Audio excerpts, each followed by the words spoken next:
Well, to your point, it's been revealed that the US added far less jobs than what was initially reported. According to new figures released by the Bureau of Labor Statistics, total employment in March was more than 800,000 lower than what had been reported. That is a massive difference.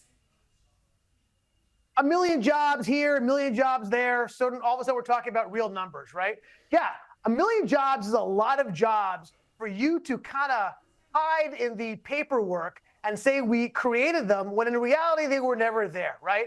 No, it's a big deal. And it does speak to a larger issue on the complicity of these numbers, of the people compiling these numbers.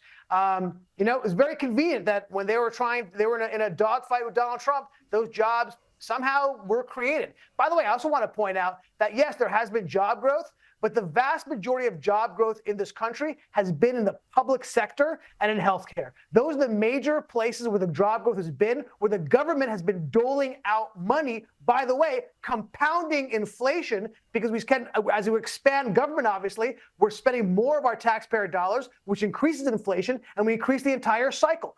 And by the way, also, when now those jobs suddenly, they appeared at one point, now they disappeared, you know what that's going to do? That's going to create pressure on the Fed to reduce interest rates at a time where people are saying interest rates are too high. And all of a sudden, right before the election, interest rates are coming down. Easy money is going to be coming back. By the way, obviously going to compound inflation, but that's down the line. They're not worried about that 3-4 months from now. They're never worried. The Democrats are never worried about what's going to go on in the future. They're worried about the moment. They're in the moment.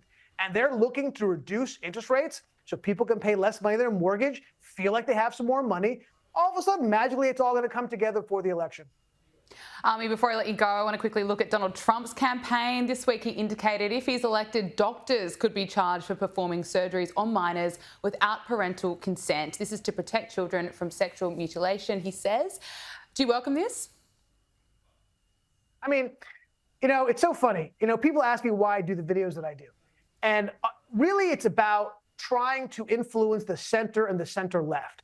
Now, if I tell people on the center left that the hard left wants to trans children, they look at me and they go, that's not true. Nobody wants to trans children. That is not a thing. I did a video, Gabriella, where I went out and I had hidden cameras. And I had a petition for a fictitious 4-year-old that wanted to have medical surgery transition from a man to a woman. And you know what? All of these leftist students signed my petition. It's a thing, right? Yeah. And yeah, look, there has to be a price to be paid when a child wants to have invasive medical surgery that cannot be reversed. Yes, there needs to be a toll to pay, because that's not the way this should work, right? When Walt said, I love it when they had that whole debate, and they were talking about how Walt was talking about taking children away from people who didn't want their children to transition, who were underage. And they kept saying, the left was saying, that's not true. It is true. Yeah. Look, sometimes what we say on the right isn't true, or when they say on the left isn't true. I like to dig into the details. I looked into it. No, the courts could actually take your child away. They were trying to push this through. They didn't, thankfully, but they're trying to push it through so you could take a child away. That's the reality. And yes, I think there should be a penalty. Ami, well done and well said. Keep up the great work, and thank you so much for joining us on Power Hour. Always my pleasure.